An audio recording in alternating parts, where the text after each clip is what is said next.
Le but de ma présentation, ça va être de vous montrer une méthode pour arriver à projeter le trait de côte à l'horizon 30 ans et à l'horizon 100 ans. C'est une méthode. Alors, quand j'avais commencé à réaliser cette présentation, le guide du CEREMA et du BRGM qui sont là tous les deux, n'était pas encore sorti. Le guide de recommandation n'était pas encore sorti. Il est sorti publiquement il y a 5-6 jours. Donc, depuis, je l'ai lu. Bon, ça tombe bien. On dit à peu près la même chose. Donc, voilà. Donc, l'objectif est déjà de partir de quelles données on part. On va partir de photographie aérienne ou d'orthophoto ou de photos satellites. C'est ces jeux de données-là qu'on va regarder.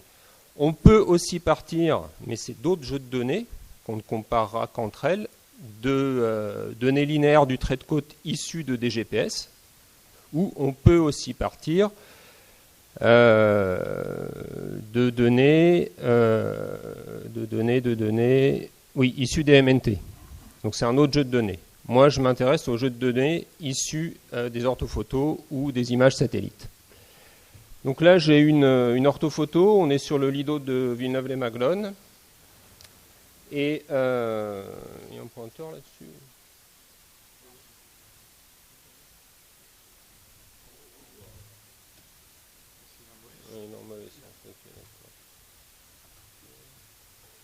Voilà. Donc, moi, je m'intéresse, le trait de côte actuel, il est là. Et donc, je veux obtenir mon trait de côte dans 30 ans. Donc, dans un premier temps, je vais m'intéresser à calculer la ligne jaune. Pour calculer la ligne jaune, j'ai besoin de faire une régression linéaire. Je vais vous expliquer un peu la méthode pour cette régression linéaire. Un autre élément important, c'est que pour calculer mon trait de côte, j'aurai besoin de faire des transects tous les 25 ou 100 mètres. Donc ça veut dire que je ferai un calcul tous les 25 ou 100 mètres sur toutes mes photographies aériennes. C'est ce qui est préconisé. C'est ce qu'on faisait aussi. La partie jaune, ma régression linéaire. Ça sera mon premier résultat. Ensuite, je vais rajouter un autre résultat, je les explique après, qui va concerner l'élévation du niveau de la mer. Donc l'élévation du niveau de la mer, je vais le calculer par la règle de Brune.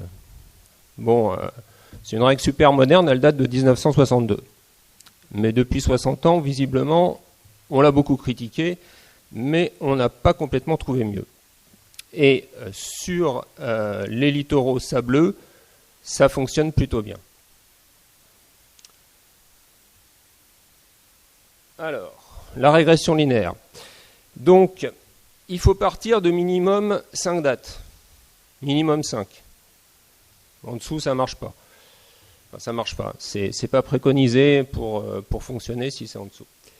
Donc là, on est parti de plus. Bon, ben, si c'est plus, c'est mieux.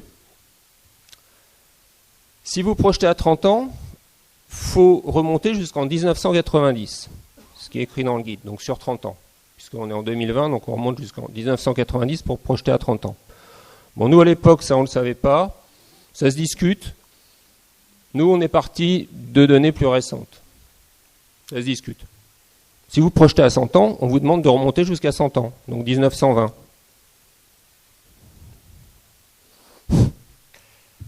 Vous prendrez 1950. Mais ça se discute aussi. Donc, c'est quoi le principe de la régression linéaire? C'est que on a de la chance, on est sur des littoraux sableux plutôt simples, qui évoluent de manière linéaire, enfin, c'est ce que prouve la régression, si on juxtapose un certain nombre de traits de côte et un certain nombre de photographies aériennes. Tout ça étant intégré par des données probabilistes et par un coefficient de régression qui tente à prouver qu'effectivement ça fonctionne comme une régression linéaire. On obtient alors un taux moyen annuel de recul du trait de côte, qui est noté TX, et qui va vous permettre, en multipliant ce TX par 30, si on part de 2020, d'avoir votre trait de côte en 2050, dans 30 ans. Donc vous avez la première donnée. Si je reviens à ma petite carte, vous allez avoir la donnée jaune. Il va manquer donc l'élévation du niveau de la mer. Il faut la rajouter.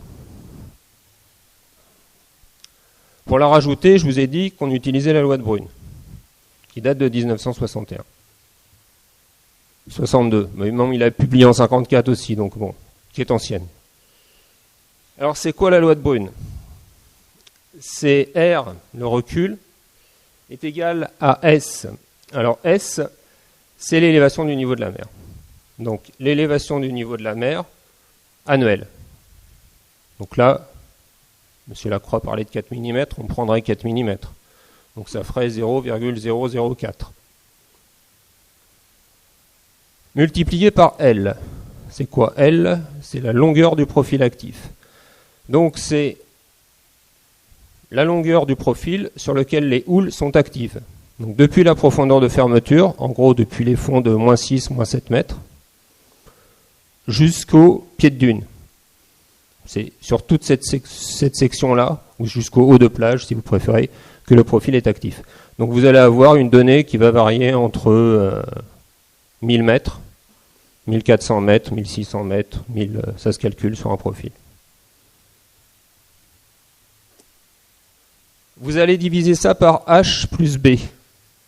H, c'est la profondeur de fermeture, donc 6 mètres, 7 mètres, 5 mètres, 4 mètres, 3 mètres, plutôt 6, 7 mètres, plus B, ça va être la hauteur maximale sur la plage naturelle, donc soit le haut de plage s'il n'y a pas de dune, soit la hauteur de la dune, la première dune rencontrée, donc ça peut aller à 3 mètres, 3 mètres 50, 1 mètre, 0,5 mètres.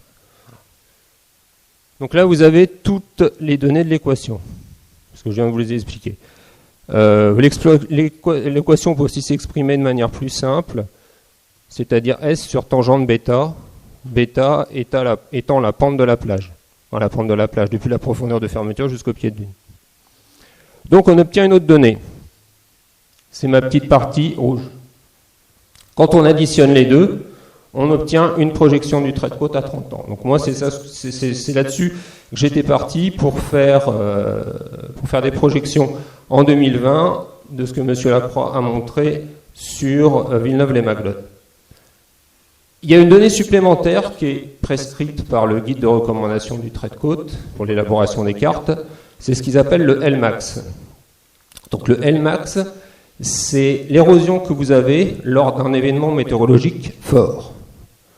Donc pour 30 ans, vous allez rajouter l'érosion engendrée par une tempête d'occurrence 30 ans par exemple. Pour 100 ans, vous allez rajouter l'érosion engendrée par une tempête d'occurrence 100 ans. Donc ça se rajoute.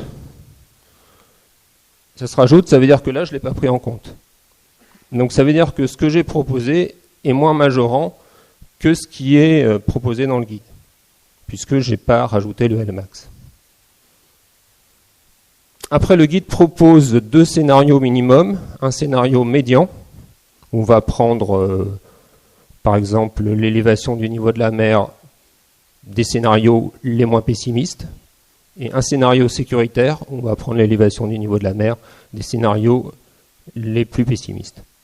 Plus, au niveau de l'érosion, on prendra l'érosion la plus forte lors des phénomènes les plus forts. Donc avec tout ça, vous obtenez un point et vous faites ça tous les 25 mètres sur toute votre littorale. Bon, il y a un logiciel qui s'appelle DSAS, qui signifie Digital Shoreline Analysis System, qui vous calcule ça de manière plus ou moins automatique au niveau de la régression linéaire. C'est un module d'ArcGIS en fait. Et c'est développé par les Américains. Donc tout ça m'a permis d'obtenir des résultats sur Villeneuve-les-Maglones. Donc vous avez vu tout à l'heure l'exemple sur l'île de Villeneuve-les-Maglones. Là on va voir des exemples sur d'autres secteurs, par exemple au niveau des arisquiers. Donc en fait on a travaillé, une fois qu'on a eu projeté nos traits de côte, on a travaillé avec un cabinet de paysagistes urbanistes qui travaillait pour le compte du Conservatoire du Littoral. Cette étude a été faite sous maîtrise d'ouvrage Conservatoire du Littoral. Et donc on est parti de données existantes, des photographies de 2018, Et on a regardé ce qui pouvait se passer aux horizons 30 ans.